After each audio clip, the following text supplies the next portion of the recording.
देखो रिकॉर्डिंग का मैसेज क्या और स्क्रीन शेयर है।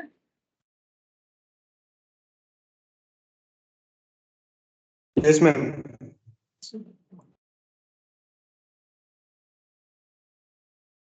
देखिए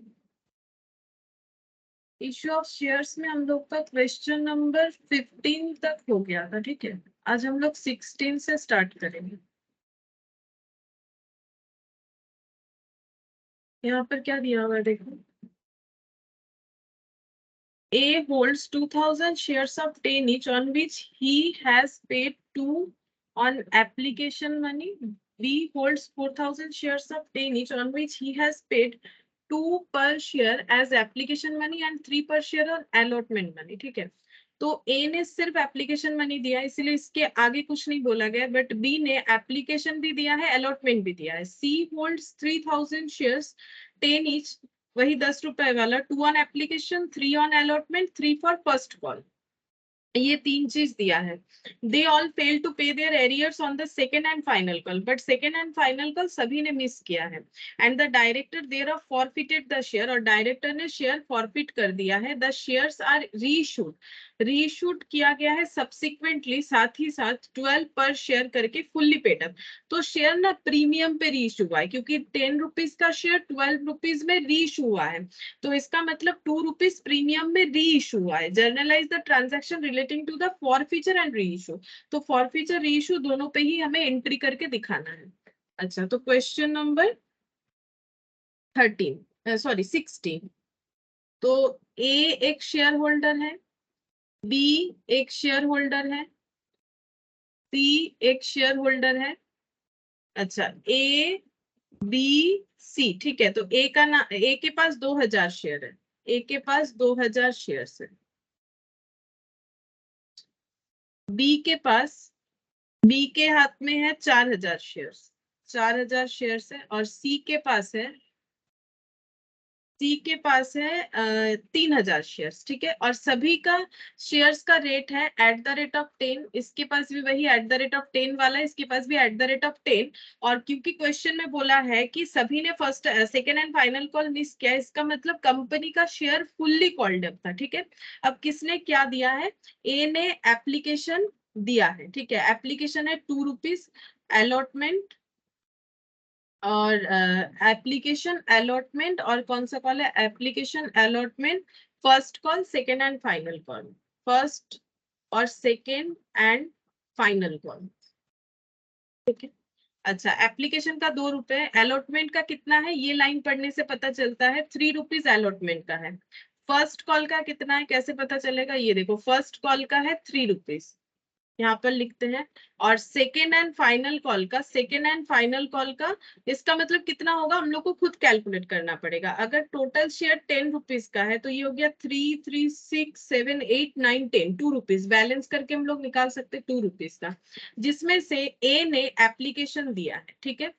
बी ने एप्लीकेशन दिया है 2 रुपीज का, अलॉटमेंट दिया है 3 रुपीज का, बाकी ए ने नहीं दिया है, ठीक है। और यहाँ पर बी का एक बार चेक कर लेते हैं, इन्होंने 2 रुपए एप्लीकेशन का दिया, 3 रुपीज अलॉटमेंट का दिया, बाकी नहीं बोला, इसका मतलब बाकी मिस है, क्योंकि कंपनी ने तो सारा कॉल ही कर रखा है, तो ये वाला नहीं मिला है। और फाइनल कॉल का पैसा भी नहीं मिला है, ठीक है। अच्छा, सी का क्या हुआ है, एप्लीकेशन का पैसा, एप्लीकेशन तो भरना ही पड़ता है, नहीं तो अलॉटमेंट कभी नहीं मिलेगा।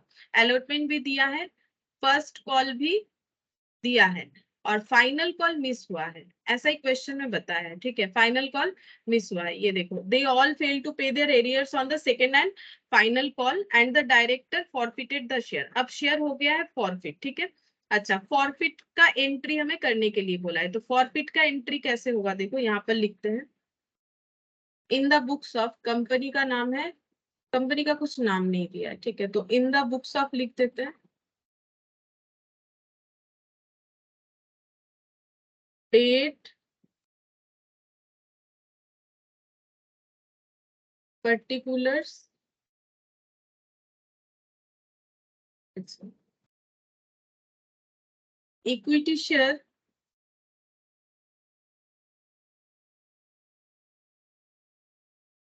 Capital, account, debit.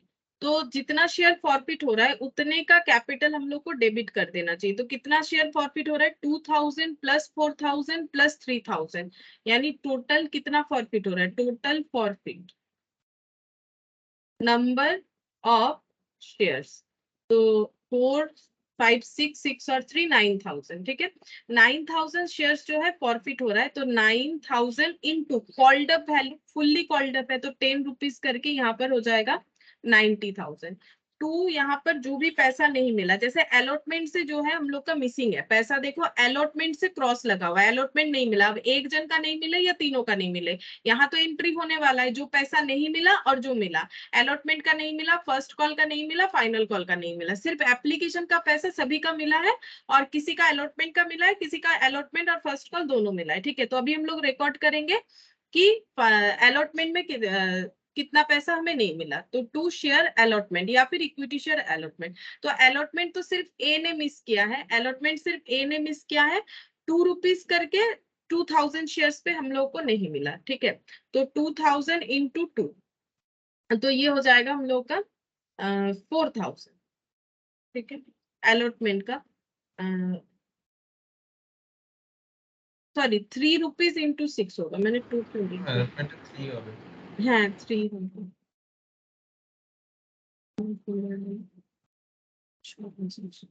हाँ 2000 इंटू 3 होगा। अच्छा ये हो गया अलॉटमेंट।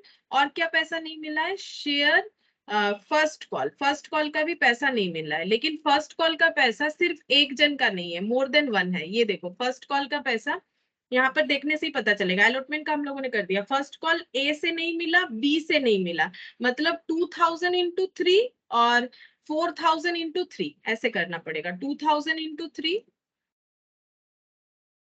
प्लस 4000 इंटू 3, तो ये हो गया 6000 और 12000, 12 और 6 यहाँ पर हो जाएगा 18,000, ठीक है, ये अमाउंट हो जाएगा। अच्छा ये हो गया first call. To share final call, इस पे भी हमें पूरा पेमेंट नहीं मिला है, फाइनल कॉल तो सभी का मिसिंग है, ठीक है। तो 9000 यहाँ पर हम लोग देखेंगे तो भी हम लोग को दिखेगा, फाइनल कॉल देखो सभी का मिसिंग है, क्रॉस यहाँ भी क्रॉस लगा है, यहाँ भी क्रॉस लगा है, मतलब 9000 शेयर्स पे 2 रुपीज मिसिंग है, ठीक है। तो 9000 इंटू 2 कितना हो जाएगा, 18,000, ठीक है। और जो पैसा मिला है उसे हमें दिखाना है to share forfeiture, to share forfeiture बोल के। अच्छा कितना पैसा मिला है उसको हम लोग कैसे रिकॉर्ड करेंगे, ए से कितना मिला है, ए से मिला है 2000 इंटू 2, ए से मिला है 2000 इंटू 2, ऐसे लिखते हैं यहाँ पर 2000 इंटू 2, ये ए से मिला हुआ पैसा है एप्लीकेशन का। अच्छा इसके बाद बी से जो है 4000 शेयर्स पे एप्लीकेशन मिला, अलॉटमेंट मिला, मतलब 5 रुपीज मिला है टोटल, ठीक है, 4000 शेयर पे, तो 5 इंटू 4000 यहाँ पर हो गया, ये हो गया बी। और सी का देखते हैं, सी का 3000, 3 3 6 7 8, 3000 इंटू 8 ये मिला, 3000 इंटू 8, तो टोटल कितना हो जाएगा 4000, और ये हो गया 24,000 और 24,000, ये 8 इंटू 3 ये भी 24 हो रहा है, 24 एंड 24 हो गया 48,000, ठीक है, ये 48,000 टोटल करके अगर हम लोग देखेंगे तो टैली होगा जरूर, ठीक है। तो ये हम लोग का हो गया कि फॉर फ्यूचर का एंट्री, तो इसमें हम लोग नरेशन चाहे तो लिख सकते हैं, यहाँ पर दिखाते हैं, being forfeit of 9,000 shares at the rate of 10 each for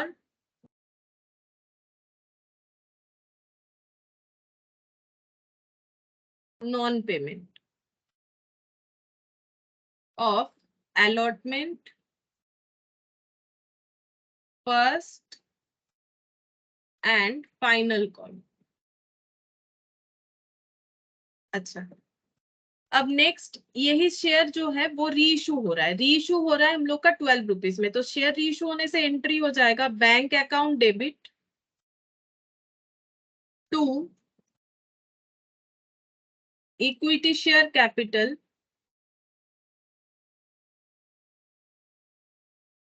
to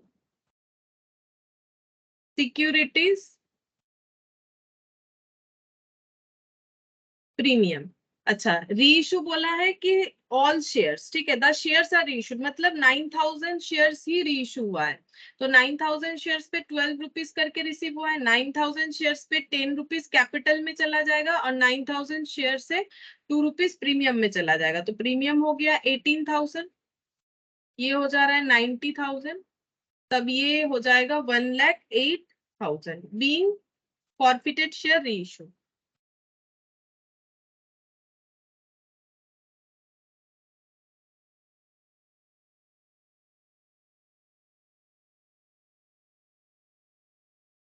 इसके बाद फॉरफीचर के बाद अगर रीइशू होता है तो फॉरफीचर में जितना भी प्रॉफिट है वो रीइशू के टाइम पे जो भी लॉस होता है उसके एडजस्ट होने के बाद बाकी कैपिटल रिजर्व में जाता है। तो इस बार कोई लॉस नहीं था क्योंकि प्रीमियम में रीइशू हुआ, तो लॉस तो कुछ नहीं है, तो सेट ऑफ कुछ नहीं होगा, तो पूरा का पूरा शेयर फॉरफीचर का अमाउंट कैपिटल रिजर्व में ट्रांसफर हो जाएगा। क्योंकि रीइशू अगर होता है तो शेयर फॉरफीचर में नहीं दिखेगा, अमाउंट कैपिटल रिजर्व में ट्रांसफर हो जाएगा। तो हम लोग यहाँ पर और एक एंट्री हम लोग को करना पड़ेगा, थर्ड एंट्री हो जाएगा शेयर फॉरफीचर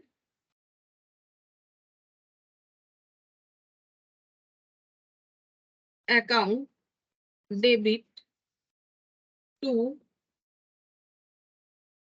कैपिटल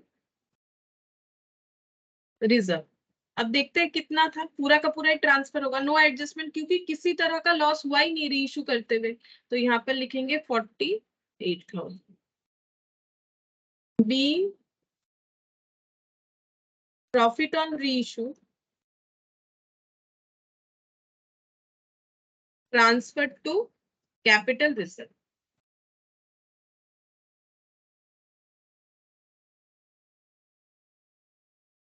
अच्छा, ये वाला क्वेश्चन कंप्लीट, और कुछ नहीं बोला था इसमें।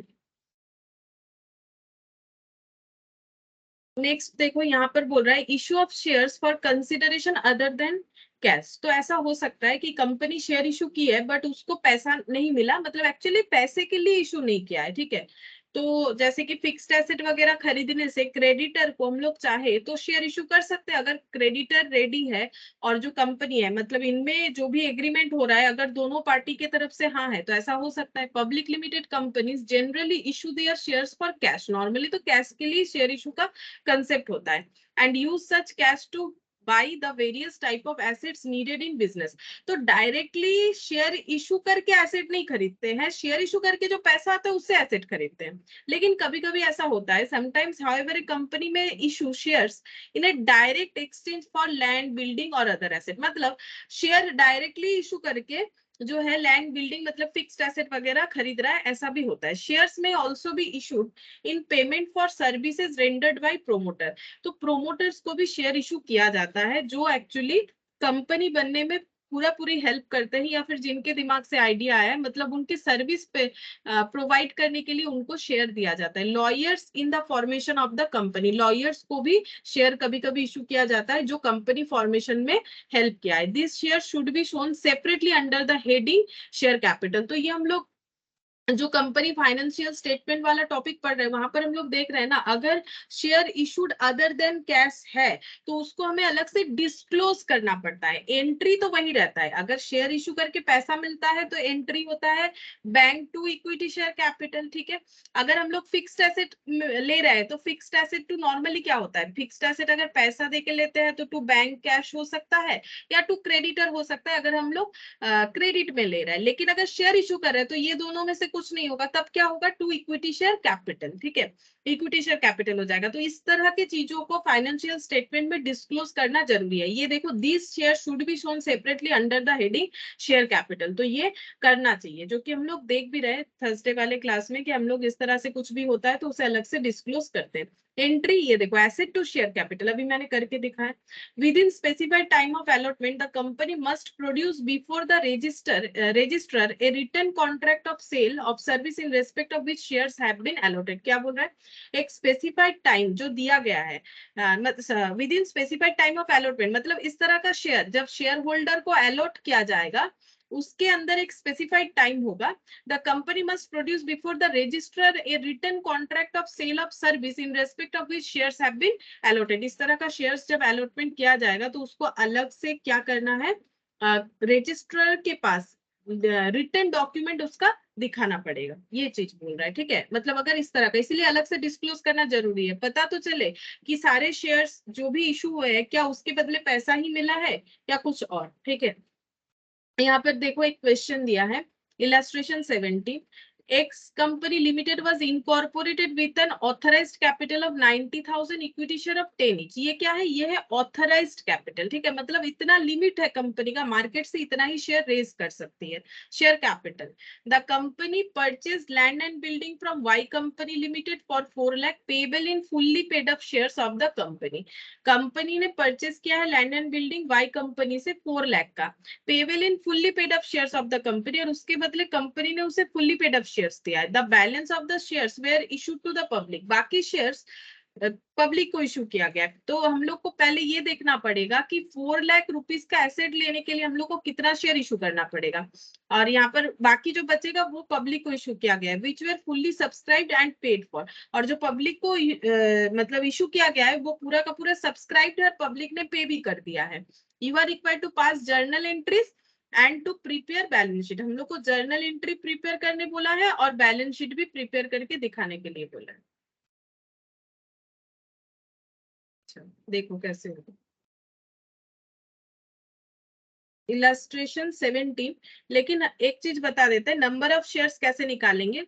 ये ऐसे होता है, number of shares to be issued, ये फॉर्मूला है लेकिन इसको हम लोग समझ भी सकते हैं। यहाँ पर हो जाएगा total value of asset divided by issue price.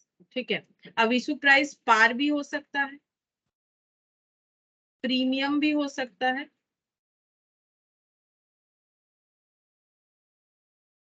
और डिस्काउंट भी हो सकता है, जैसा क्वेश्चन में बोलेगा। ठीक है,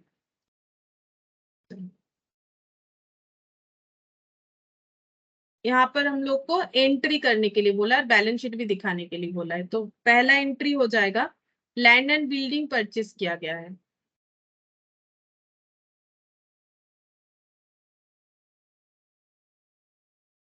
land and building account debit, land and building account debit. यहाँ पर देखो कितने का, 4 लाख रुपीस का लैंड एंड बिल्डिंग खरीदा गया है। किससे खरीदा गया है, वाई कंपनी बोल के कोई कंपनी है, उससे किसने खरीदा है, एक्स कंपनी ने। तो to Y company limited 4 lakh being asset purchase हो जाएगा।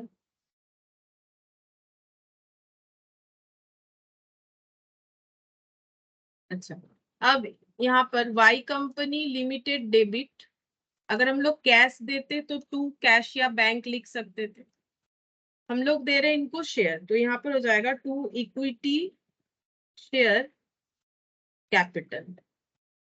अब कैसे कैलकुलेट होगा, अभी मैंने सिखाया कि value of shares, sorry value of asset divided by issue price. तो इशू प्राइस देखना है हमें, इशू प्राइस कितना है, 10 करके है। ठीक है, क्योंकि यहाँ पर देखो ये तो हम लोग को नॉमिनल वैल्यू बताया, क्योंकि ऑथराइज शेयर कैपिटल तो नॉमिनल वैल्यू से रिकॉर्डेड होता है, कहीं पर ये नहीं बोला है कि किस तरह से इशूड हुआ है, fully subscribed and paid for. तो इसका मतलब क्या है, इशू टू पब्लिक बोला है, कुछ नहीं बोला है तो पर वैल्यू, जब हमें कुछ नहीं बोलेगा तो हम लोग पर ही मानेंगे। तो यहाँ पर हो गया 10, तो 10 होने से यहाँ पर हो जाएगा हम लोग का 40,000, 40,000 इंटू 10, ये हो गया 4 लाख। ठीक है, अब इसका कंसेप्ट क्या है, अगर हम लोगों को 10 रुपए का कोई भी चीज क्रेडिटर से लेना है तो उनको एक शेयर देना पड़ेगा, क्योंकि 10 रुपीज का मतलब हो जाएगा एक शेयर का वैल्यू। ठीक है, 10 रुपीज का अंदर मतलब हो गया एक शेयर का वैल्यू। तो ये जो है एक शेयर देना पड़ेगा, अगर हम लोगों को क्रेडिटर को 10 रुपीज देना है तो 10 रुपीज तो नहीं दे रहे, उसके बदले एक शेयर दे रहे हैं। तो 4 लाख का अगर हम लोग को उनको पेमेंट करना है तो कितना शेयर देना पड़ेगा, इस तरीके का 40,000 शेयर्स हमें देना पड़ेगा। ठीक है, तो ये एंट्री इस तरह से होगा। तो यहाँ पर लिखेंगे बीइंग शेयर अलॉटेड,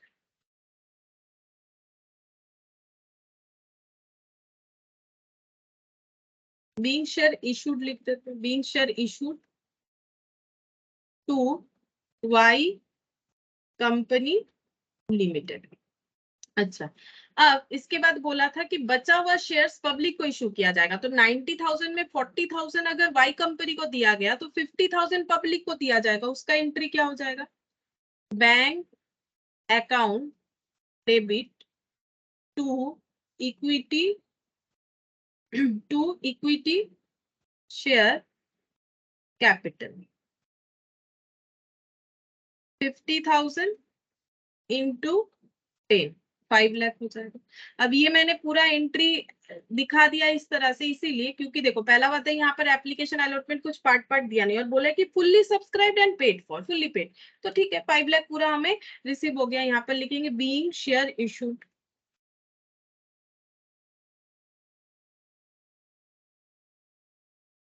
अब हम लोग को बैलेंस शीट भी इसके साथ बना के दिखाना है, तो बैलेंस शीट कैसे बनेगा?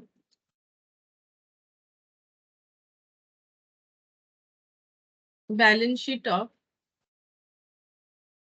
X company limited.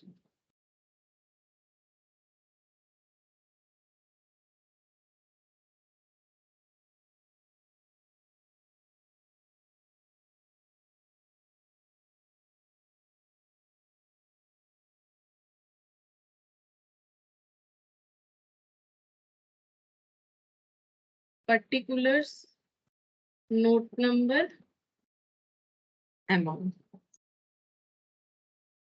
equity and liability,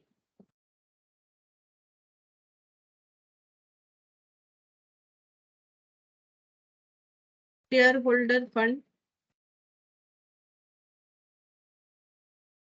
इसके अंदर शेयर कैपिटल,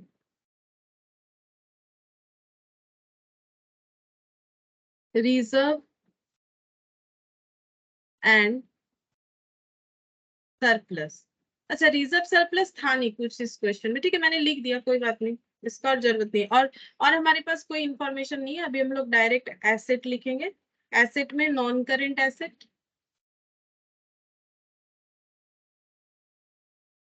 इसके अंदर फिक्स्ड एसेट,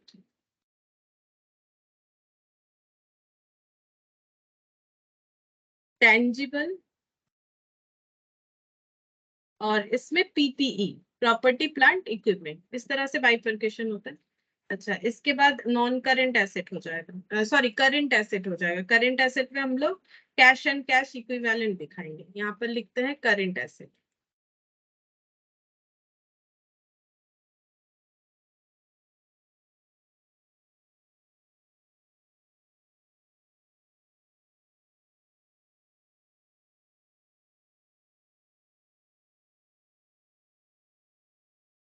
अच्छा शेयर कैपिटल का नोट 1 हो जाएगा। रिजर्व सरप्लस तो कुछ था नहीं, फिक्स्ड एसेट का हम लोग नोट नंबर 2 बना लेंगे, और यहाँ पर हो गया note number 3।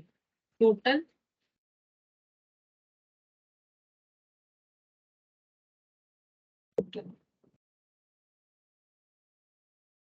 Notes to accounts, पहले share capital,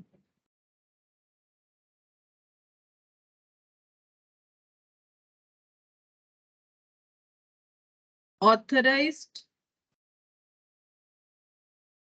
share capital 90,000 shares at the rate of ₹10 each, 9 lakh.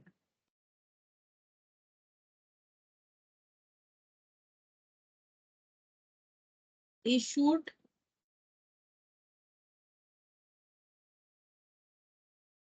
share capital, issued भी उतना ही है, 90,000 पूरा इशू हुआ है। हाँ कैश के लिए पूरा नहीं हुआ है, लेकिन 90,000 पूरा इशू हुआ है। 90,000 share at the rate of ₹10 each, तो ये भी 9 लाख हो जाएगा। सब्सक्राइब्ड भी पूरा ही है, तो यहाँ पर नेक्स्ट लिखेंगे सब्सक्राइब्ड, एक साथ भी चाहो तो लिख सकते हो, subscribed share capital 90,000, equity share या फिर शेयर, मैंने हर जगह पे शेयर ही लिखा है, 90,000 shares at the rate of 10 each, ये हो गया 9 लाख। और क्या होता है सब्सक्राइब के बाद पेड अप होता है, called up and paid up एक साथ ही लिख देते हैं, called up and paid up share capital 90,000 shares at the rate of ₹10 each, 9 lakh. अच्छा, इसके बाद लिखेंगे आउट ऑफ, यहाँ पर डिस्क्लोज करेंगे कि इसमें से out of the above 40,000 shares have been allotted as fully paid up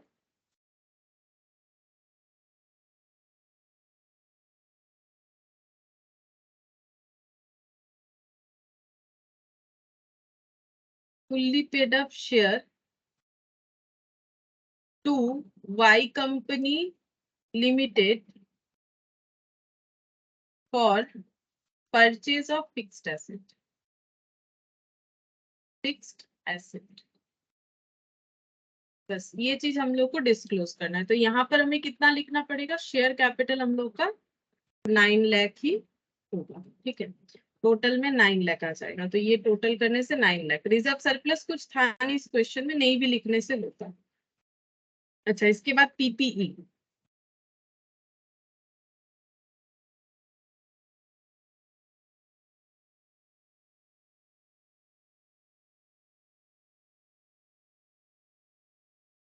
PPE, PPE मतलब टेंजिबल एसेट, इसके अंदर लिखेंगे land and building. Fixed asset कौन सा खरीदा गया है, लैंड एंड बिल्डिंग, यहाँ पर लिख देते हैं लैंड एंड बिल्डिंग 4 लाख, यहाँ पर हो जाएगा 4 लाख रुपीज का खरीदा गया।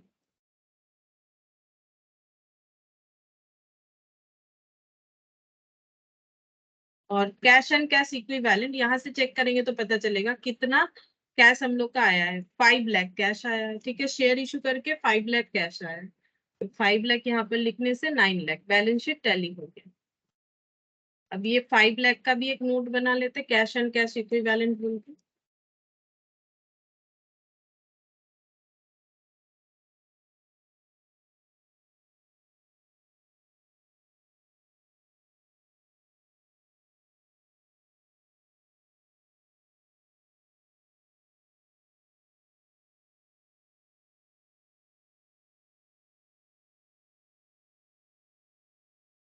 कैश एट बैंक होगा क्योंकि बैंक अकाउंट डेबिट दिखाया हम लोगों ने, तो यहाँ पर 5 लाख, ये कंप्लीट हो गया। तो इस तरह से हम लोग को डिस्क्लोज करना पड़ता है। तो यहाँ पर ये टॉपिक तो हम लोग का कंप्लीट हुआ, लेकिन इसके बाद कुछ क्वेश्चंस है वो करते हैं और कुछ एमसीक्यूज है वो भी कर लेंगे। तो पहले क्वेश्चन कर लेते हैं फिर एमसीक्यू करेंगे। 3 क्वेश्चन है, ये पहले कर लेते हैं। अच्छा, पहला क्वेश्चन यहाँ पर देखो क्या बोला है। X limited invite applications for 10 lakh shares of 100 each payable as follows. Application पे 20, अलॉटमेंट में 30, फर्स्ट कॉल में 30, फाइनल कॉल में 30, तो 30, 30, 60, 70, 80, 90, 100, हाँ 100 रुपीज हो रहा है। अब यहाँ कुछ डेट भी दे दिया है कि अलॉटमेंट कौन से डेट पे हुआ, फर्स्ट कॉल कौन से डेट पे रिसीव हुआ, फाइनल कॉल कौन से डेट पे रिसीव हुआ।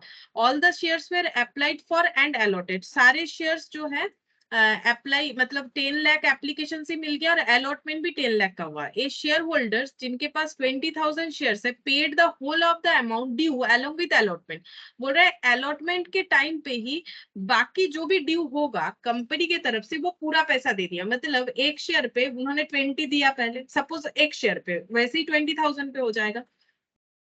30 रुपीज जब दिया तब उसके साथ साथ जब उन्होंने 30 रुपीज दिया तब उनके उसके साथ साथ उन्होंने यहाँ पर और भी 30 + 20 यानी 50 रुपीज दिया। इसको हम लोग क्या बोलते हैं, कॉल्स इन एडवांस। तो उन्होंने एडवांस कर दिया। कैसे लिखा हुआ है देखो यहाँ पर, paid whole of the amount due along with allotment, journalise the transaction assuming all sums due were received. बाकी जितने मतलब सारे पैसे जो भी ड्यू हुए थे कंपनी की तरफ से सभी से मिल चुके हैं। Interest was paid to share holder concerned on 1st Feb 2021।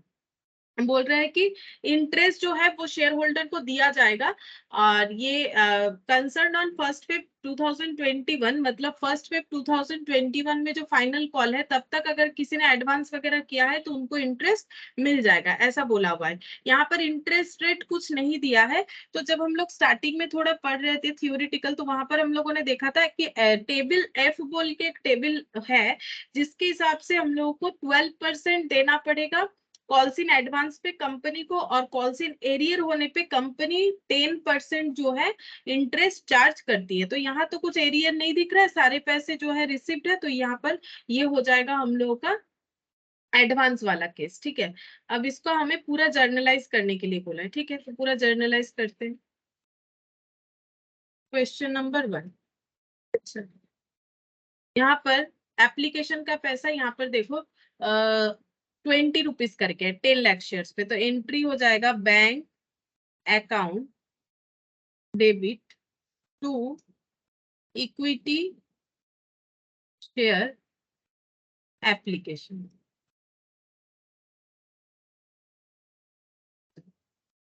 10 lakh into 20, तो यहाँ पर लिखते हैं 10 लाख इंटू 20 यानी 200 लाख। ठीक है, तो यहाँ लिख देते हैं इन लैख 200 200। अच्छा, इसका नरेशन हो जाएगा बीइंग एप्लीकेशन मनी रिसीप्ट। अच्छा, इसका डेट कौन सा देंगे, देखो एप्लीकेशन का डेट हमें कुछ बोला नहीं है, तो यहाँ पर हम लोग जो है 1 मई जो है वो दे सकते हैं, क्योंकि अलॉटमेंट 1 मई को किया गया है। यहाँ पर एप्लीकेशन का कुछ बोला नहीं है। ठीक है, कोई बात नहीं, हम लोग अलॉटमेंट से डेट देंगे, यहाँ हमें कोई पर्टिकुलर डेट बोला नहीं है। तो ये हो गया, हम लोगों ने पैसा ले लिया। अब इस पैसे को हम लोग ट्रांसफर करेंगे कैपिटल में। तो अगर हम लोग अलॉटमेंट करते हैं तभी ना कैपिटल में ट्रांसफर करेंगे, अगर अलॉट करना ही नहीं है शेयर को तो कैपिटल में ट्रांसफर नहीं कर सकते हैं। तो इसका मतलब 1 मई को हम लोग को क्या करना है, अलॉटमेंट का पैसा ड्यू करना है और एप्लीकेशन का पैसा कैपिटल में ट्रांसफर करना है। ठीक है, तो ये हम लोग का 1 Mei को होगा, तो यहाँ पर लिख देते 1 Mei। एंट्री हो जाएगा इस तरह से, equity share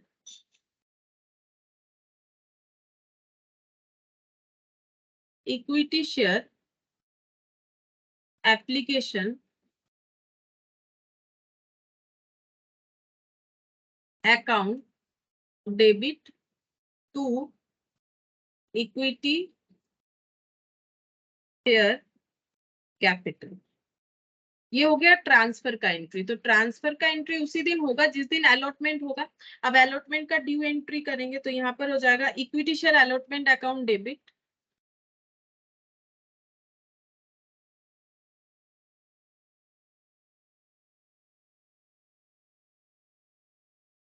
to equity share capital 10 lakh into 30, मतलब 300 लाख हो जाएगा। अच्छा, इसके बाद ये हो गया अलॉटमेंट। अब अलॉटमेंट का पैसा रिसीव करेंगे और हम लोग को पता है कि सारा पैसा जो है मिल चुका है, तो यहाँ पर कुछ एरियर तो है नहीं, तो यहाँ पर एंट्री हो जाएगा bank account debit to equity share allotment to calls in advance. क्यों होगा, क्योंकि इस डेट पे एक शेयर होल्डर है जिन्होंने अलॉटमेंट के साथ बाकी ड्यू अमाउंट का पेमेंट कर दिया है। उनके पास होल्डिंग था 20,000 शेयर्स का, तो 20,000 शेयर्स पे उन्होंने एक्स्ट्रा 2 कॉल मनी दे दिया है, 30 और 20, मतलब 50 रुपीज का। तो ये हो जाएगा 50 इंटू 2,000, ये हो गया 100 लाख हो जा रहा है शायद, या 10 लाख हो रहा है। 50 इंटू 2 10, और ये 4 और 1 5, हाँ 10 लाख हो रहा है। ठीक है, तो यहाँ पर 10 लाख हो गया हम लोगों का कॉल्स इन एडवांस। अलॉटमेंट में कितना जाएगा, जितना पैसा ड्यू हुआ था। अब रिसीव कितना हो जाएगा फिर, 310 लाख, है ना। ये पैसा हम लोग को रिसीव हुआ, एक्स्ट्रा 10 लाख हुआ, तो bank account debit 10 lakh extra से हो गया। अब हम लोग ड्यू करेंगे फर्स्ट कॉल 1 अक्टूबर को। 1 अक्टूबर equity share first call account debit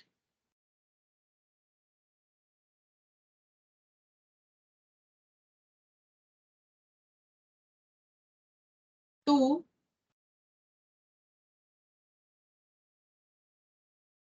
equity share capital.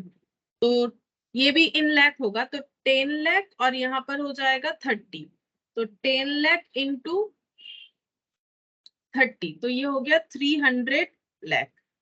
अच्छा, अब जब पैसा रिसीव होगा तो bank account debit, calls in advance adjust हो जाएगा फर्स्ट कॉल वाला, तो यहाँ पर हो जाएगा calls in advance account debit to equity share first call. First call है यहाँ पर 300 लाख, ठीक है। एडवांस में कितना हम लोग डेबिट करेंगे, क्रेडिट कितना किया था 50, लेकिन 50 कैसे आया था, 30 और 20, तो अभी 30 होगा क्योंकि ये फर्स्ट कॉल का बात है। हम लोग अगर चाहे तो इसको एक बार 30 और एक बार 20 अलग अलग भी एंट्री कर सकते थे, तो अभी 30 वाला हमें रिवर्स करना पड़ेगा, तो 30 वाला रिवर्स हो जाएगा 20,000 इंटू 30, यानी हो गया 6 लाख। तो यहाँ पर मैंने लिख दिया 6 और बैंक अकाउंट डेबिट, तो पैसा कितना मिलेगा, 300 में से 6 लाख नहीं मिलेगा, 300 लाख में से, क्योंकि पहले हम लोगों को ये मिल चुका है, तो हो जाएगा 294 लाख। ये हो गया हम लोगों का फर्स्ट कॉल वाला, ठीक है। अब नेक्स्ट देखते हैं, ये 1 अक्टूबर फर्स्ट कॉल वाला हो गया। अब हम लोग फाइनल कॉल करेंगे 1 फेब। फाइनल कॉल पहले ड्यू होगा, equity share final call account debit to equity share capital, तो वही 10 लाख इंटू जितना कॉल मनी है 20, तो ये हो जाएगा 200 लाख। फाइनल कॉल का पैसा ड्यू हो गया। अब फाइनल कॉल का पैसा जब रिसीव होगा तो bank account debit calls in advance adjust होगा यहाँ पर to equity share final call, ये हो गया 200। एडवांस में कितना जाएगा 20,000 इंटू 20, तो ये हो गया 4 लाख। तो यहाँ पर 200 से 4 माइनस होने से 196 लाख हो गया, तो ये हम लोग का रिसीव हो गया। अच्छा, अब यहाँ पर कंप्लीट नहीं होगा क्योंकि इंटरेस्ट मिलेगा शेयर होल्डर को जिन्होंने एडवांस किया था। तो इंटरेस्ट कब मिलेगा, क्वेश्चन बता रहा है 1 फेब को इंटरेस्ट दिया जाएगा, तो 1 फेब को इंटरेस्ट दे रहे हैं, तो एंट्री इस तरह से होगा, इंटरेस्ट ऑन, क्योंकि कंपनी के लिए एक्सपेंस है, interest on calls in advance debit to share holder. हम लोग ड्यू एंट्री कर लेते हैं पहले, फिर पेमेंट का एंट्री करेंगे। अच्छा, कितना इंटरेस्ट होगा वो चेक करना पड़ेगा। और नेक्स्ट एंट्री हो जाएगा share holder account debit, share holder account debit to bank being interest paid बोल के। अब वर्किंग नोट बनाते हैं, कितना कितना इंटरेस्ट देना पड़ेगा, तो एडवांस कितना हुआ है ये देखो, जहां जहां कैंसिल हुआ है, एक हम लोग का एडवांस हुआ है 6 लाख, ठीक है। यहाँ पर 6 लाख ऐसे लिख लेते हैं पूरा, interest on calls in advance at the rate of 12% per annum, ठीक है। कुछ नहीं बोलेगा तो टेबल एफ में जैसे बोला हुआ है वैसे करेंगे। तो यहाँ पर पहले एक हो जाएगा हम लोग का फर्स्ट कॉल का कितना एडवांस हो रहा है, फर्स्ट कॉल का एडवांस हो जाएगा यहाँ पर देखो 20,000 इंटू 30,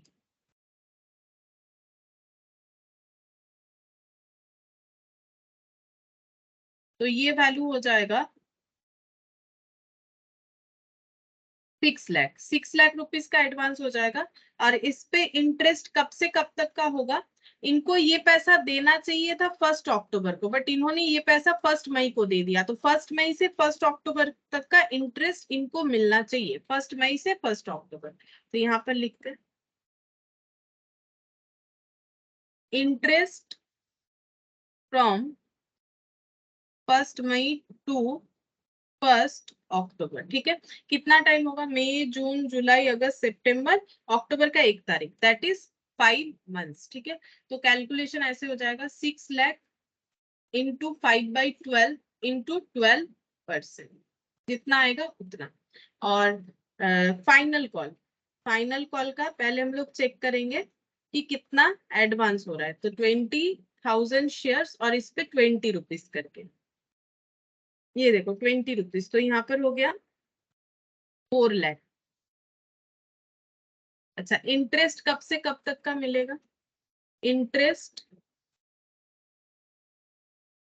फ्रॉम, जितना उन्होंने एक्स्ट्रा पेमेंट, मतलब जितना दिन के लिए एक्स्ट्रा कर रखा था, जैसे 1 फेब को देना चाहिए था बट अलॉटमेंट के साथ दिया है, मतलब 1 मई को दिया है, 1 मई से 1 फेब तक का इंटरेस्ट मिलना चाहिए, 1 मई से लेके 1 फेब तक का। तो मई, जून, जुलाई, अगस्त, सितंबर, अक्टूबर, नवंबर, दिसंबर, जैन, मतलब 9 मंथ्स। ठीक है, फेब में, ये फेब का 1 तारीख है तो 9 मंथ्स हो रहा है, तो कैलकुलेशन ऐसे हो जाएगा 4 लाख इंटू 9/12 इंटू 12%। अब इसका कैलकुलेशन करते हैं, 6 लाख इंटू 5 डिवाइडेड बाई 100। ठीक है, 12 कैंसिल आउट, तो 30,000 हो जाएगा।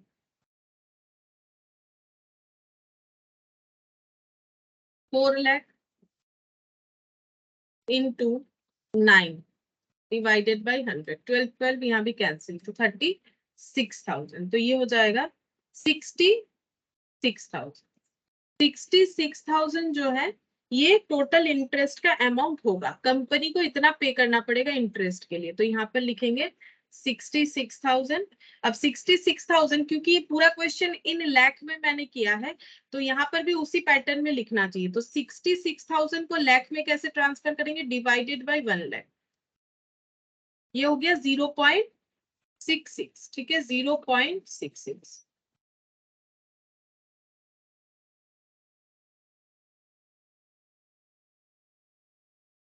ऐसे करके लिखना पड़ेगा, क्योंकि इन लाख में हम लोगों ने क्वेश्चन सॉल्व किया। ओके, बस इतना ही बोला था। इस क्वेश्चन में हम लोगों ने ये सीखा कि किस तरह से कॉल्स इन एडवांस पे हम लोग कैलकुलेट करेंगे। अच्छा, सेकेंड क्वेश्चन देखो।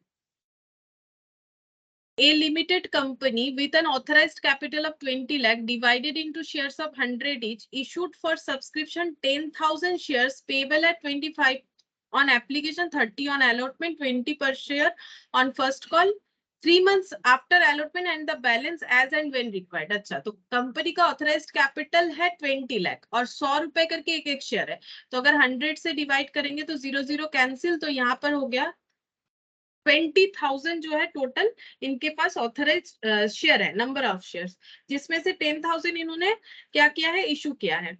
और कैसे पेमेंट करना है? एप्लीकेशन पे 25, अलॉटमेंट पे 30 और 20 फर्स्ट कॉल पे। तो ये 25, 30 और 20 मतलब 50, 75 हुआ।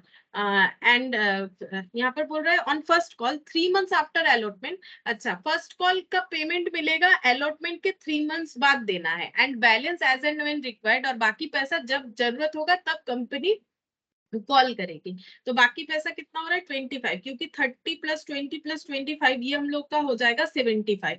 तो 100 से 75 लेस करने से हम लोग के पास आ जाएगा 25 रुपीज, जो कि कंपनी जब उसे जरूरत होगा तब कॉल करेगी। The subscription list closed on 31st Jan 2020 when the application money 10,000 shares was duly received।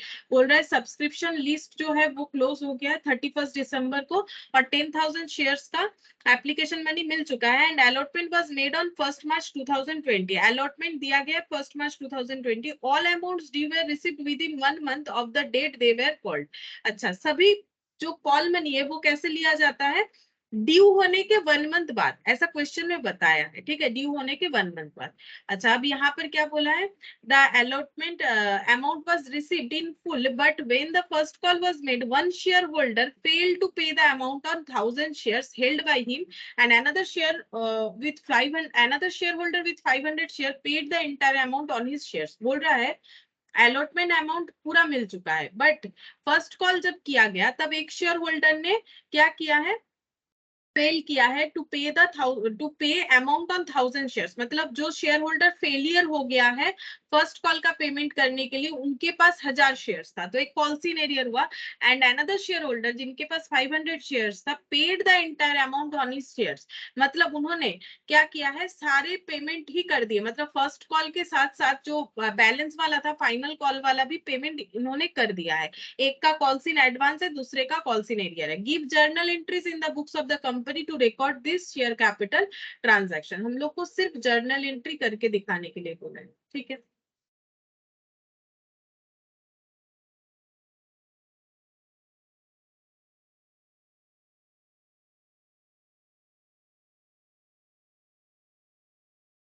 Question number 2, question number 2। अच्छा, पहले हम लोग यहाँ पर एंट्री करेंगे। 31 जनवरी को बोल रहा है सब्सक्रिप्शन लिस्ट क्लोज्ड हो गया है, मतलब 31 जनवरी तक जितना भी हम लोगों को एप्लीकेशन मनी रिसीव होना था हो चुका है, ठीक है। ईयर तो दिया नहीं है, सिर्फ 31 जैन बोला है, तो हम यहाँ पर लिख देते हैं इस तरह से, Jan 31। Bank account debit to equity share application.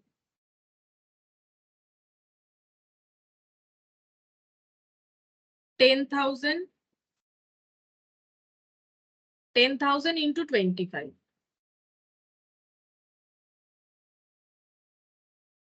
2,50,000।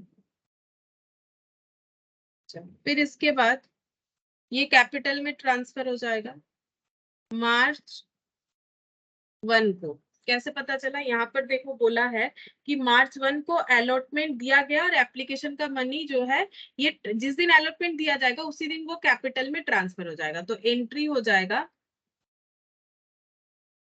Equity share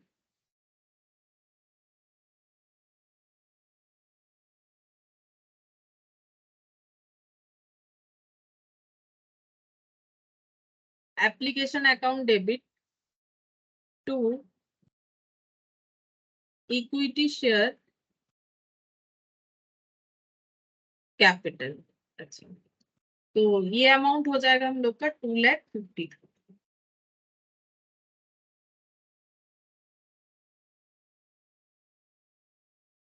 फिर यहाँ पर अलॉटमेंट का पैसा ड्यू होगा,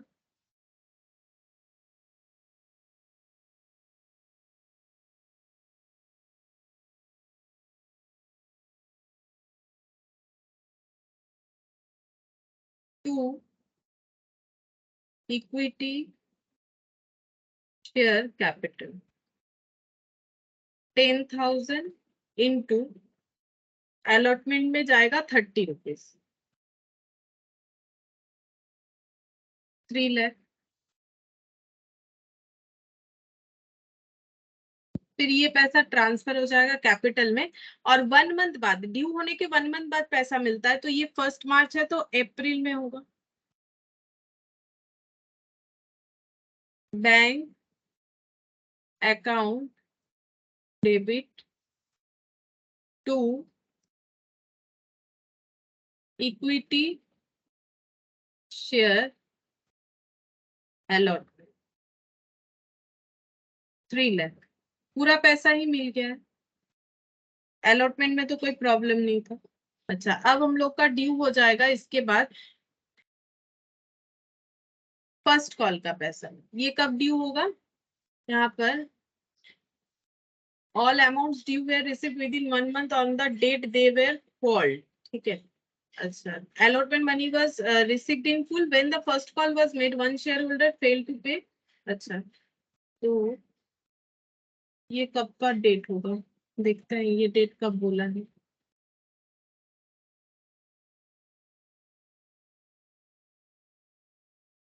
ये तो डेट कुछ नहीं बोला है, ये अलॉटमेंट मनी मिल गया अप्रैल।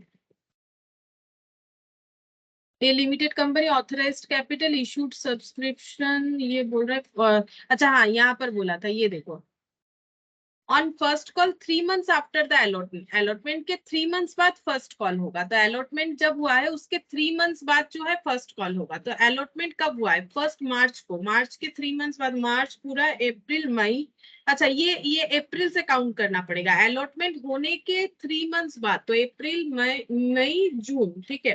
तो जून 1 को 3 months बाद बोला है, तब यहाँ पर होगा हम लोग का फाइनल कॉल। तो equity share, sorry first call, equity share first call account debit to equity share capital. अच्छा ये कितना हो जाएगा? 10,000 इंटू 20, 2 लाख।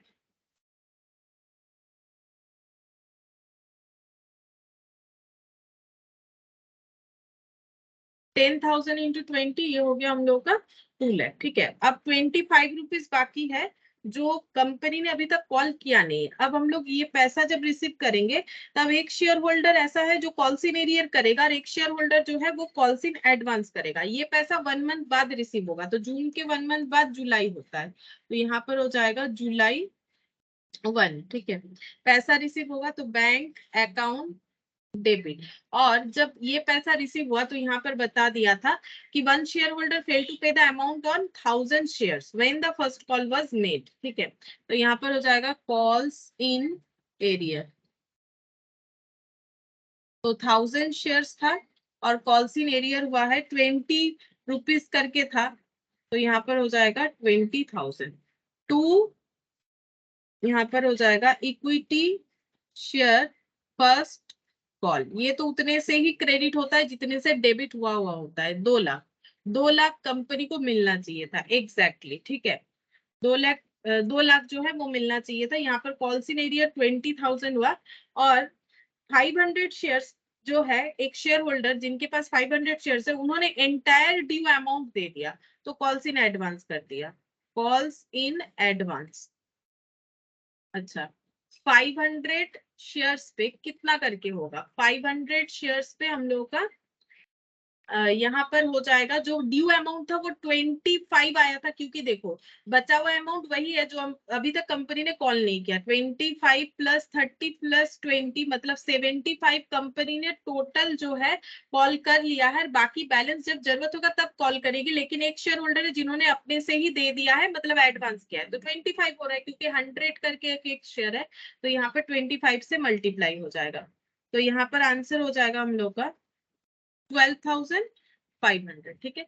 अब यहाँ पर बैंक अकाउंट डेबिट कैसे होगा?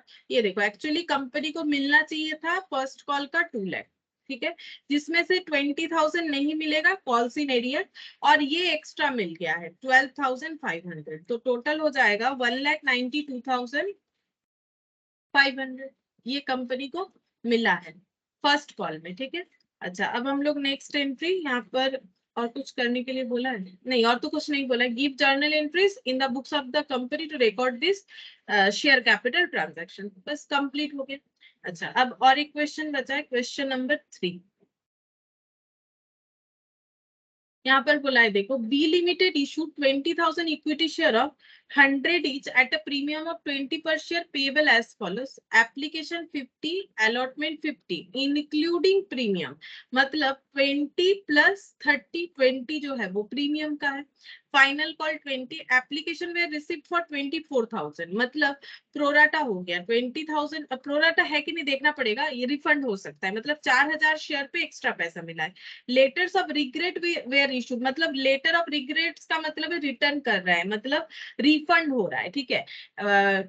Where issued to application for 4,000 shares and shares were allotted to all other applicant, मतलब 20,000 शेयर्स पे अलॉटमेंट मिला है, 4,000 एक्स्ट्रा वाला रिफंड हो गया है।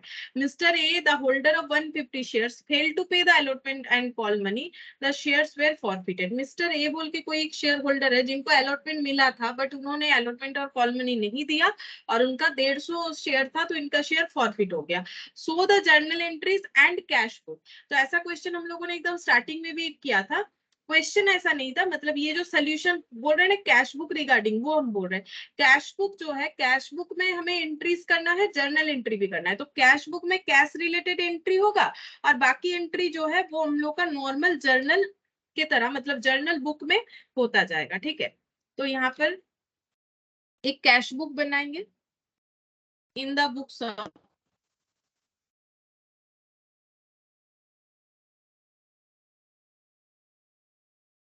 B limited, cash book.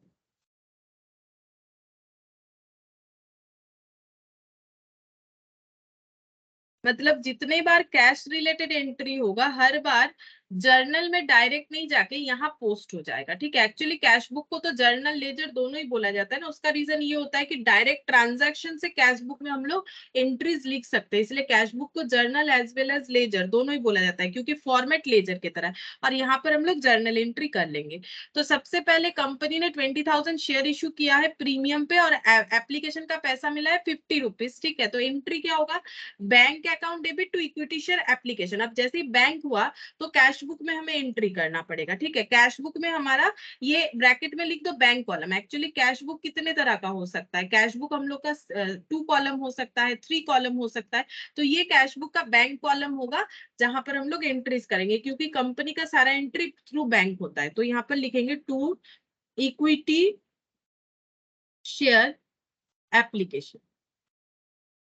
अब ये बैंक कॉलम है तो इसका entry bank account debit to equity share application, और कितना वैल्यू हो जाएगा 20,000 इंटू 50।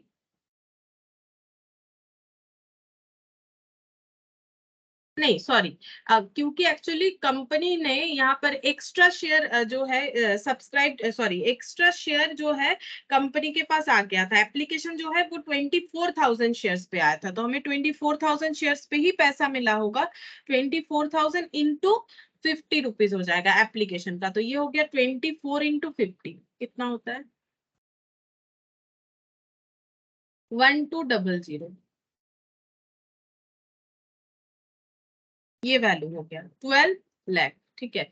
ये हो जाएगा हम लोग का 12 लाख। अच्छा, इसके बाद हम लोग को क्या करना पड़ेगा, ये पैसा हम लोग ट्रांसफर करेंगे कैपिटल में। तो एंट्री क्या होता है, equity share application account debit to equity share capital, वो हम लोग का जर्नल फॉर्मेट में आ जाएगा। Equity share application account debit to equity share capital. अच्छा, कितना हुआ था यहाँ पर, लेकिन कैपिटल और बाकी हम लोग करेंगे रिफंड। अच्छा देखो, यहाँ रिफंड भी होगा। कैपिटल में कितना आएगा, क्योंकि अलॉटमेंट 20,000 शेयर्स का ही दिया जा रहा है, तो 20,000 इंटू 50, 10 लाख।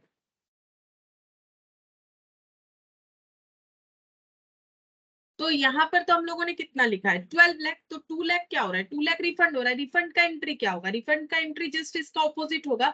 तो to equity share application account debit to bank हो जाएगा। तो यहाँ पर हम लोग लिखेंगे by equity share application.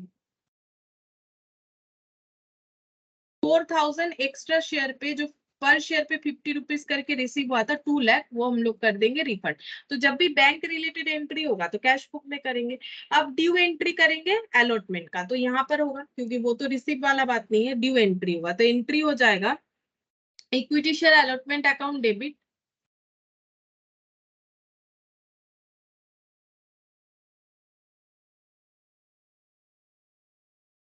To equity share capital to securities premium.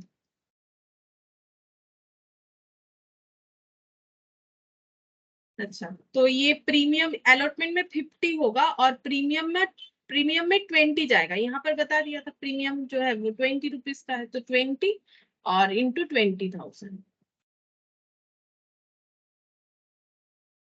और यहाँ पर हो जाएगा 30 इंटू 20,000,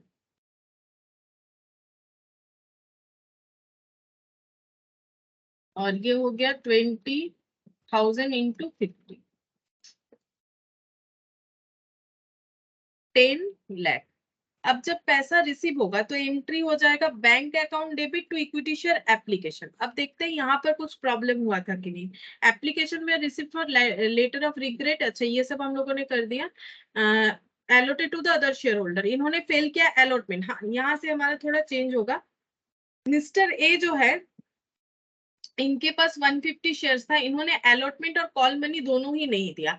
तो इसका मतलब जब पैसा रिसीव होगा तो एंट्री हो जाएगा bank account debit, calls in arrear debit to equity share allotment. तो bank account debit to equity share allotment तो होगा यहाँ पर, टू इक्विटी शेयर अलॉटमेंट। ठीक है, तो अलॉटमेंट में तो जितना डेबिट होता है उतने से ही क्रेडिट होता है। तो यहाँ पर हो जाएगा 20,000 इंटू कितना हो जाएगा यहाँ पर 20,000, नहीं यहाँ 20,000 तो नहीं होगा एक्चुअली, इसको हम लोग नेट एंट्री भी कर सकते हैं। देखो डिपेंड कर रहा है हम लोग कैसा एंट्री करना चाहते हैं। यहाँ पर अगर हम लोग ऐसा एंट्री करते हैं, डिपेंड करेगा कि कैसा एंट्री करना चाहते हैं। अगर हम लोग ऐसा एंट्री करते हैं इक्विटी शेयर, हम एक बार जस्ट लिख के दिखा रहे हैं। देखो अगर बैंक यहाँ पर बैंक एंट्री होगा नहीं, लेकिन अगर हम लोग करते हैं तो कैसे दिखेगा, कॉल्स इन एरियर डेबिट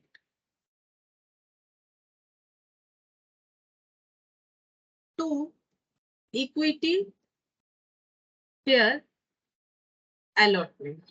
ठीक है, तो एरियर कितना हो जाएगा, 150 शेयर्स पे हमें पैसा नहीं मिला है, तो 150 इंटू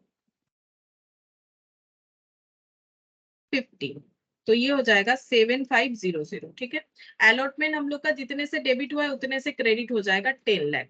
तो 10 लाख में 7500 नहीं मिला,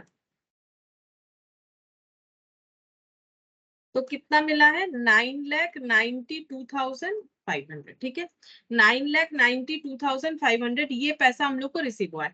अब देखो एंट्री को अगर स्प्लिट करेंगे तो bank to equity share allotment, calls in arrear to equity share allotment. तो bank to equity share allotment वाला पार्ट हम लोगों का चला जाएगा कैश बुक में, तो वहां पर हो जाएगा टू इक्विटी शेयर अलॉटमेंट। लेकिन ये 10 लाख थोड़ी ना जाएगा, कितना जाना चाहिए 9,92,500। ये एंट्री को अगर स्प्लिट करते हैं तो इक्विटी शेयर अलॉटमेंट में एक बार जाएगा 9,92,500 और एक बार फिर से टू इक्विटी शेयर अलॉटमेंट बोल के यहाँ पर 7,500 ये एंट्री होना चाहिए। अभी हम लोग उसी चीज को यहाँ पर करके दिखाएंगे। देखो तो ये 9,92,500 हम लोग को यहाँ पर लिखना पड़ेगा, 9,92,500। इसको हम लोग और एक तरीके से भी कैलकुलेट कर सकते हैं। 20,000 में से 150 शेयर्स पे पैसा नहीं मिला, 20,000 पे अलॉटमेंट मिलने वाला था, 150 पे नहीं मिला, तो 19,850 पे मिला है इंटू 50। इस तरीके से भी चाहे तो कैलकुलेट करके देख सकते हैं, 9,92,500। अब इसको क्या करेंगे, इसका यहाँ पर फिर एंट्री क्या होना चाहिए, बैंक वाला तो एंट्री होगा नहीं, हाँ बैंक तो होगा नहीं क्योंकि हम लोगों को कैश बुक बनाने के लिए बोला है। ठीक है, तो यहाँ पर ये भी कितने से हो जाएगा 7,500 से होगा, तब ना डेबिट क्रेडिट टैली होगा। ये 7,500 से ये वाला एंट्री हम लोग का यहाँ पर हो जाएगा। अच्छा, अब इसके बाद यहाँ पर देखो क्या बोला है, फेल टू पे अलॉटमेंट एंड कॉल मनी। अच्छा, इन्होंने कॉल मनी भी नहीं दिया है, अलॉटमेंट तो दिया ही नहीं है, कॉल मनी भी नहीं दिया है। द शेयर्स वेयर फॉरफिटेड, फिर शेयर्स जो है वो फॉरफिट हो गया, तो पहले कॉल मनी जो है उसका भी ड्यू एंट्री कर लेते हैं। Equity share call account debit to equity share capital, तो 20,000 इंटू 20,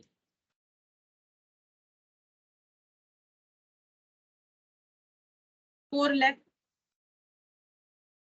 अब जब रिसीव होगा तब यहाँ पर कॉल्स इन एरियर का एंट्री आएगा, calls in arrear account debit to equity share call. ठीक है, अच्छा यहाँ पर कितना आ जाएगा, 150 शेयर्स पे कितना नहीं मिला 20, 150 शेयर्स पे 20 यानी 3,000 नहीं मिला। तो बाकी मिला 4 लाख में 3,000 नहीं मिला, तो बाकी जो मिला है उसका एंट्री हो जाता है bank to equity share call 20,000। लेकिन यही वाला आएगा 19,850। ठीक है, वही 150 शेयर्स पे ही तो हो रहा है जो भी हो रहा है, इनटू हम लोग को यहाँ पर करना पड़ेगा फाइनल कॉल का 20 रुपीज, 19,850 इंटू 20 रुपीज, 3,97,000। तो ये पैसा रिसीव हुआ है। ठीक है, ये हो गया कॉल का पैसा। अब बोल रहा है इनका शेयर जो है कंपनी ने कर दिया है फॉरफिट। ठीक है, तो फॉरफिट का एंट्री क्या होगा इसके बाद करेंगे, equity share capital account debit, equity share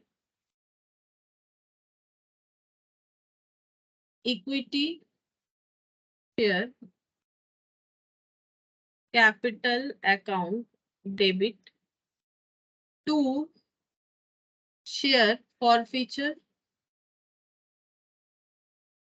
to calls in arrear, क्योंकि मैंने कॉल्स इन एरियर से रिकॉर्ड किया है तो हम कॉल्स इन एरियर दिखा देंगे। कॉल्स इन एरियर कितना है 7,500 और 3,000, यहाँ पर लिख देते हैं 7,500 और 3,000, तो ये हो गया 9,500।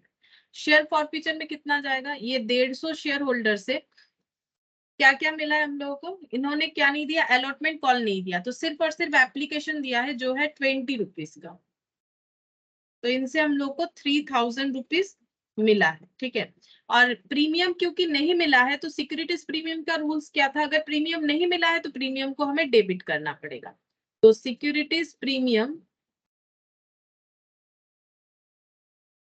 डेबिट। कॉल्स इन एरियाটা 10,500 হবে। ओ है 10,500। अच्छा, सिक्योरिटीज प्रीमियम में हम लोग का कितना जाएगा, 150 शेयर्स पे प्रीमियम कितना था, प्रीमियम था हम लोग का 20 करके, ठीक है, तो 20, तो ये हो जाएगा 3,000। अच्छा, तो 10,000 और यहाँ पर इनका कॉल्ड अप कितना था, 150 इंटू फुल्ली कॉल्ड अप था 100, तो यहाँ पर हो जाएगा 15,000, तो ये हो गया 15,000 प्लस 3,000 18, और यहाँ पर शेयर फॉरफीचर और कॉल्स इन एरियर, ये तो শেয়ার ফরফিচারটাও 7,500 হবে। Share forfeiture total. अच्छा, इनसे कितना पैसा मिला है, 20 रुपीज, ओ 50 है एप्लीकेशन का, सो मैंने 20 लिख दिया, 7,500, तो ये हो जाएगा हम लोगों का 17, 18,000 और 18,000 टैली हो गया बस, और तो कुछ नहीं करना पड़ेगा, ये हम लोग का एंट्री हो गया। अब इसको हम लोग को करना पड़ेगा क्लोज, ये कैश बुक को हम लोग करेंगे क्लोज। अच्छा, इसको टोटल कर लेते हैं, 3,97,000, 9,92,500 प्लस 12 लाख, 25,89,500। अच्छा 25,89,500, ये पैसा मिल गया, ये रिफंड हो गया, तो बाकी बचेगा balance sheet.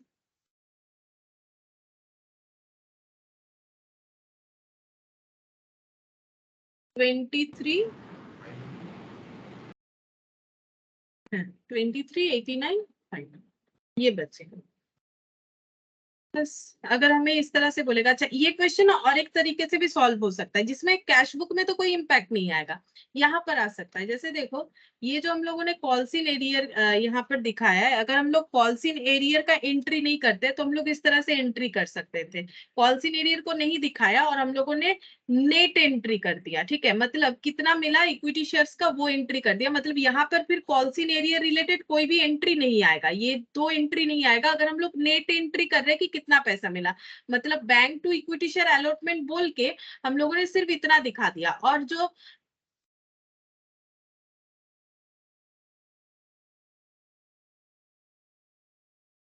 Bank to equity share allotment बोल के देखो हम लोगों ने यहाँ पर नेट एंट्री कर सकते हैं, इसके बाद से बोल रहे हैं, देखो मैंने यहाँ पर क्या दिखाया था, मैंने यहाँ पर एक बैंक अकाउंट डेबिट दिखाया था ना, फिर वो वाला तो मैंने वहां ट्रांसफर कर दिया।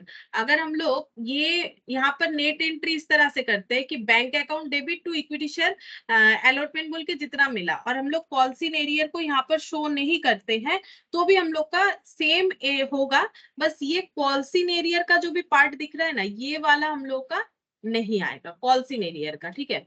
अगर कॉल्स इन एरियर हम लोग नहीं दिखाते हैं, सिर्फ नेट एंट्री करते हैं कि हम लोगों को कितना पैसा मिला कितना नहीं मिला, वो अगर हम लोग नहीं दिखा रहे calls in arrear, in that case हम लोग को यहाँ पर जो है क्या लिखना पड़ेगा, हम लोग टू कॉल्स इन एरियर नहीं लिख पाएंगे, हम लोग को लिखना पड़ेगा to equity share allotment to equity share final call, इस तरीके से नाम फिर मेंशन करना पड़ेगा। तो दोनों तरीके से हो सकता है, ऐसे भी कर सकते हैं, उस तरीके से भी होगा। उस तरीके से करने से हम लोग को ये एंट्री और नहीं करना पड़ेगा, कॉल सिनेरियो लिखना भी नहीं है, ना तो डेबिट करना है ना तो क्रेडिट करना है। फिर क्या होगा इसके जगह, मतलब अगर ये नहीं करते हैं तो एंट्री क्या बन जाता है, एंट्री ऐसे हो जाता है bank to equity share allotment, और अमाउंट कितना होता है, जितना अभी हम लोगों ने लिखा उतना ही 992500, 992500। लेकिन हम लोग को पता है अलॉटमेंट जितने से डेबिट होगा उतने से ही क्रेडिट होना चाहिए। डिफरेंस कितने का हो रहा है, यही वाला हो रहा है। अगर हम लोग कॉल सिनेरियर का एंट्री नहीं देंगे तो जब हम लोग फॉरफीचर का एंट्री करेंगे तब वहां पर क्रेडिट करना पड़ेगा टू इक्विटी शेयर अलॉटमेंट बोल के 7500, मतलब अल्टीमेटली 10 लाख होना चाहिए। अगर हम लोग कॉल सिनेरियर डेबिट नहीं करेंगे तो ये दो एंट्री नहीं होगा, ठीक है। ये वाला नहीं, सॉरी, ये तो कॉल वाला है, ये वाला और ये वाला, ये दो एंट्री नहीं होगा जो भी हम लोग का कॉल सिनेरियर का है। उसकी जगह नेट एंट्री हो जाएगा जो कि कैश बुक में पोस्ट हो जाएगा। और कॉल सिन एरियर जो नहीं लिख रहे हैं उसके जगह हम लोगों को फॉरफीचर में क्या लिखना पड़ेगा, टू इक्विटी शेयर अलॉटमेंट बोल के 7500 और to equity share first final call बोल के 3000 यहाँ पर दिखाना पड़ेगा, ताकि ये एंट्री जो है मैचअप हो जाए। तो दोनों तरीके से हो सकता है। अच्छा, ये वाला हम लोग का कंप्लीट हो गया यहाँ पर। अब जो शॉर्ट क्वेश्चंस है वो एक बार देख लो। जैसे यहाँ पर कुछ ट्रू फॉल्स बोला है, देखो पहले क्वेश्चन में क्या बोला है, liability of a holder of shares is limited to the face value of shares acquired by them। बोल रहा है कि फेस वैल्यू जितना है उतना मतलब कोई भी एक शेयर होल्डर जब शेयर एक्वायर्ड कर रहा है, मतलब शेयर ले रहा है, तो उनका लाइबिलिटी कितने तक लिमिटेड होता है। बोल रहा है कि face value of shares acquired bye them, नहीं, फेस वैल्यू नॉमिनल वैल्यू कुछ भी हो सकता है, लेकिन इशू प्राइस क्या है वो देखना पड़ेगा। इशू प्राइस हम लोग का क्या हो सकता है, पर वैल्यू भी हो सकता है, प्रीमियम भी हो सकता है। डिस्काउंट नॉर्मली नहीं होता है क्योंकि डिस्काउंटेड शेयर कंपनी अपने एम्प्लॉय डायरेक्टर लोगों को देती है, ठीक है। तो हम लोग को क्या टूवर्ड्स क्या होता है, towards to the face value नहीं होता है, towards unpaid amount of the shares acquired होता है।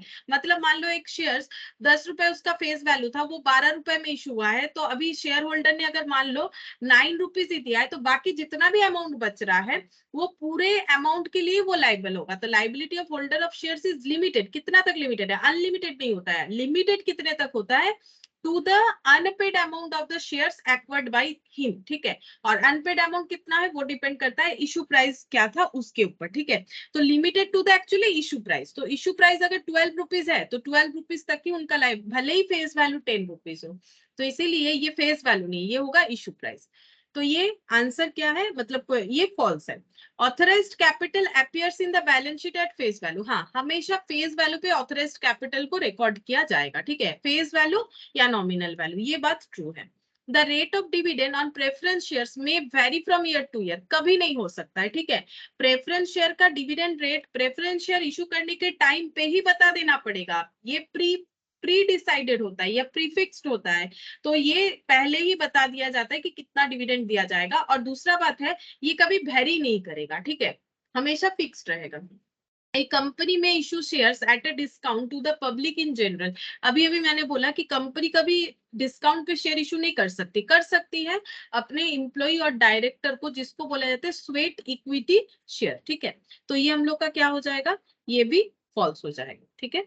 अच्छा, इसके बाद यहाँ पर देखो, sweat equity shares are those which are issued to employees and director at a discount, वही हो गया अभी जो मैंने बोला, ठीक है। उसी पे देखो कितना सारा क्वेश्चन आ गया, तो पार्ट इंपॉर्टेंट है ये वाला, ठीक है। अच्छा, यहाँ पर ये हम लोग का ट्रू हो जाएगा। फिर बोल रहा है as per table F rate of interest on calls in arrear, नहीं, कॉल्स इन एरियर पे 10% और कॉल्स इन एडवांस पे 12, तो ये फॉल्स है। As per table F rate of interest on calls in advance, नहीं, ये 12% होता है, मतलब ये भी हम लोग का फॉल्स हो गया। तो 7 वाला भी फॉल्स है। 8 तो देखो, non participating preference shares enjoyed voting right, अगर पार्टिसिपेटिंग है ही नहीं, पहला बात है कि प्रेफरेंस शेयर होल्डर का वोटिंग राइट नहीं होता है, लेकिन उनका अगर dividend arrear more than 1 year हो जाता है तो एक प्रोविजन है उसके हिसाब से वो पार्टिसिपेटिंग होते हैं। लेकिन अगर कोई नॉन पार्टिसिपेटिंग है, क्वेश्चन में ये बता ही दिया है, तो उसे वोटिंग राइट कैसे मिलेगा, वोटिंग राइट तो नहीं मिल सकता है। तो ये हम लोग का क्या हो जाएगा, फॉल्स हो जाएगा 8th वाला भी। फिर देखो, नाइन्थ में क्या बोला है, forfeited shares are available to the company for the purpose of resale. Forfeited share company चाहे तो रीसेल कर सकती है, हाँ कर सकती है ना, वही तो होता है री issue of forfeited share. Resale मतलब वही री इशू, बेच रही है दूसरे को शेयर्स, ऑलरेडी इशूड शेयर फिर से बेच रही है, तो ये ट्रू हो गया। अब नेक्स्ट देखते हैं, loss on issue loss on reissue should exceeds the forfeited amount। loss on reissue करने पे अगर जो लॉस हो रहा है वो फॉरफिटेड अमाउंट को एक्सीड करना चाहिए, कभी नहीं एक्सीड करना चाहिए, ठीक है। हमें इतना ही लॉस बेयर करना अलाउड है। अगर फॉरफीचर में हमारा 10 रुपए है तो हम लोग इतना मैक्सिमम इतना लॉस बेयर कर सकते हैं, इससे ज्यादा नहीं। ये हम लोगों ने पढ़ा था फॉरफीचर के टाइम पे, ठीक है। तो ये भी हम लोग का आंसर जो है फॉल्स दिया हुआ है। अब बोल रहा है एमसीक्यू क्वेश्चन। एमसीक्यू में देखो क्या बोल रहा है, the excess price received over the par value of the share should be credited to. Par value से जितना भी एक्सेस प्राइस शेयर में रिसीव होता है उसे बोला जाता है सिक्योरिटीज प्रीमियम। अभी अभी हम लोगों ने देखा था ना एक क्वेश्चन सिक्योरिटीज प्रीमियम वाला, तो वो होता है सिक्योरिटीज प्रीमियम। क्रेडिट भी होता है सिक्योरिटीज प्रीमियम अकाउंट में। अच्छा, फिर question number 2, the securities premium amount में बी यूटिलाइज्ड। इसका हम लोगों ने पूरा लिस्ट पढ़ा था कि अगर प्रीमियम में शेयर इशू होता है तो वो कहाँ यूटिलाइज कर सकते हैं। Writing of any loss on sale of fixed asset, कभी नहीं। कभी भी हम लोग फिक्स्ड एसेट का लॉस को राइट अप करने के लिए सिक्योरिटीज प्रीमियम का यूज नहीं करते हैं। Writing of any loss of revenue nature, नहीं, कोई रेवेन्यू नेचर का लॉस राइट ऑफ करने के लिए भी यूज नहीं किया जाता है। हाँ, किसी तरह का एक्सपेंस या डिस्काउंट हम लोगों ने अगर डिवेंचर इशू करने पे किया है तो उसको राइट ऑफ करने के लिए सिक्योरिटीज प्रीमियम जरूर इशू यूज किया जाता है, ठीक है। तो यहाँ पर 2 का ऑप्शन हो जाएगा सी। When shares are forfeited, the share capital account is debited with, क्या होता है, called up value। debited with क्या होता है, called up value से करते हैं, number of shares into called up value। and shares forfeiture account is credited with, forfeiture account को credit करते हैं amount already received, ठीक है।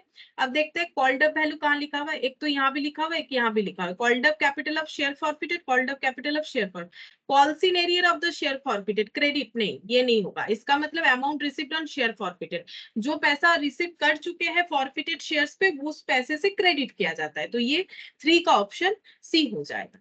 अच्छा, 4th नंबर पे देखते हैं, T limited proposed to issue 6,000 equity share of 100 each at a premium of 40%. The minimum amount of application money to be collected per share as per the Companies Act. तो minimum application money दो तरह से decide होता है। Companies act में एक rules बोला गया है, सेबी के गाइडलाइन में भी एक रूल्स बोला गया है। तो कंपनीज एक्ट के हिसाब से जो रूल्स है वो होता है 5% ऑफ द नॉमिनल वैल्यू, ठीक है। तो यहाँ पर देखो 100 रुपीज का 5% कितना हो जाएगा, 5 रुपीज हो जाएगा। तो ये 4 का ए होगा, ठीक है। ये सब हम लोग जब स्टार्टिंग में थोड़ा सा थियोरेटिकल पढ़े थे तो ये सारा पॉइंट कवर किए थे, छोटा छोटा पॉइंट। वैसे भी लॉ में भी रहता है ये सब चीज, ठीक है। Dividends are usually paid as a percentage of, dividend कैसे पे किया जाएगा, डिविडेंड मतलब प्रॉफिट का हिस्सा, ठीक है। तो जितना शेयर कैपिटल पेड अप होगा उसी पे होगा, ऑथराइज पे तो कभी नहीं होता है। Authorised equal to paid up हो ऐसा जरूरी नहीं है हमेशा, या फिर ऑथराइज्ड इक्वल टू इशूड हो, ये भी तो जरूरी नहीं है। नेट प्रॉफिट में भी नहीं दिया जाता है। पेड अप कैपिटल जितना है उस पे डिविडेंड के रेट को कैलकुलेट करके प्रॉफिट से दिया जाता है, ठीक है। अच्छा, अब यहाँ पर देखो ये हो गया 5 का हम लोग का सी। 6 नंबर पे सेबी के गाइडलाइन के हिसाब से शेयर जब इशू किया जाता है application money should not be less than, कितना नहीं होना चाहिए। तो सेबी के गाइडलाइन के हिसाब से एप्लीकेशन मनी का जो कंसेप्ट है वो है 25% of issue price of share. जो भी जितना इशू प्राइस है, इशू प्राइस मतलब लेकिन नॉमिनल वैल्यू नहीं, इशू प्राइस मतलब पर वैल्यू हो सकता है, प्रीमियम वैल्यू हो सकता है, उसका 25% कैलकुलेट करेंगे। तो उसका 25% कैलकुलेट करके जितना भी आएगा उससे कम नहीं होना चाहिए एप्लीकेशन मनी। जैसे मान लो एक शेयर इशू किया जा रहा है 120 में, ठीक है। तो 120 का 25% कितना होता है, 120 का 25% होता है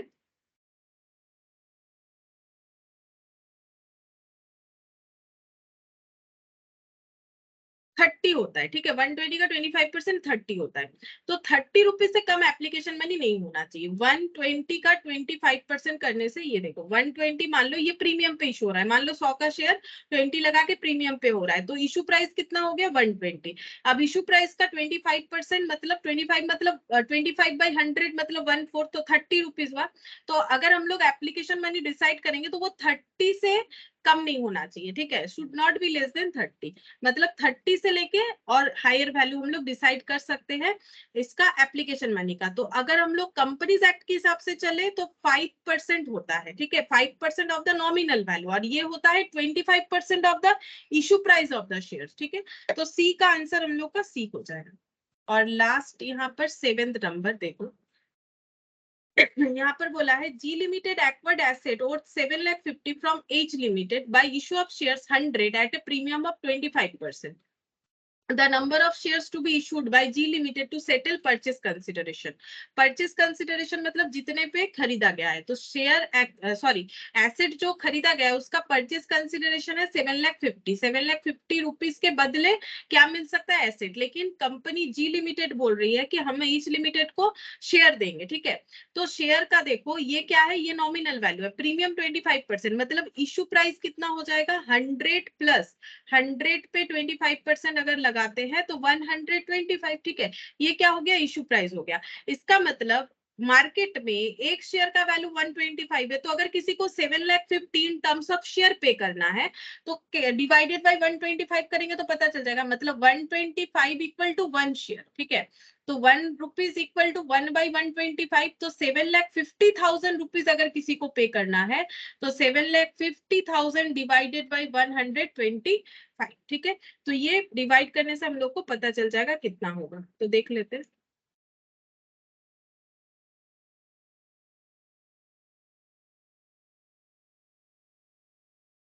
6,000, ठीक है, तो 6,000 शेयर्स जो है इशू करना पड़ेगा, तो ये वाला होगा। तो यहाँ पर इशू प्राइस होना चाहिए, ये पॉइंट टू बी नोटेड है। कभी कभी गलती से अगर 100 कर देते मतलब नॉमिनल वैल्यू लगा देते, नहीं चलेगा, मार्केट वैल्यू के साथ ऐड पर होंगे ना, क्योंकि जो बेच रहा है उसके प्रोडक्ट का मार्केट वैल्यू 7,50,000 है, तो फिर वो 100 पे क्यों चलेगा, मतलब नॉमिनल वैल्यू जो है शेयर का मतलब जो होना चाहिए। लेकिन मार्केट में शेयर का वैल्यू अगर 125 है तो मार्केट वैल्यू के साथ ना मार्केट वैल्यू कंपेयर होगा, तो एक शेयर का वैल्यू अगर 125 है तो 7,50,000 इन टर्म्स ऑफ शेयर में पे करना है, तो ये कंसेप्ट हुआ। और इसके हिसाब से ये हो गया, इसीलिए मैंने फॉर्मूला लिख पाया था, टोटल वैल्यू ऑफ एसेट या फिर जो भी हम लोग एक्वायर्ड कर रहे हैं मतलब शेयर के बिहाफ मतलब थ्रू शेयर, ठीक है। तो यहाँ पर डिवाइडेड बाय हमेशा होना चाहिए इशू प्राइस। अब इशू प्राइस हमारा जैसा भी होगा, पार होगा, प्रीमियम होगा, डिस्काउंट नॉर्मली होता नहीं है, लेकिन अगर क्वेश्चन में हमें डिस्काउंट देगा तो हम लोग डिस्काउंट वाला भी इसी तरह से ही कैलकुलेट करेंगे। लेकिन डिस्काउंट तो नॉर्मली जो है शेयर इशू करना अलाउड नहीं है, एक्सेप्ट अपने इंप्लॉई और डायरेक्टर लोगों के अलावा, ठीक है। तो इसीलिए यहाँ पे डिस्काउंट नहीं होना चाहिए, बट क्वेश्चन अगर देगा तो ठीक है, हम लोग कर सकते हैं। तो ये वाला देखो हम लोग का कंप्लीट हो गया। तो इशू ऑफ शेयर्स जो है ये कंप्लीट हो गया। नेक्स्ट क्लास में हम लोग इशू ऑफ डिवेंचर स्टार्ट करेंगे, ठीक है। तो आज यहाँ तक ही करते हैं।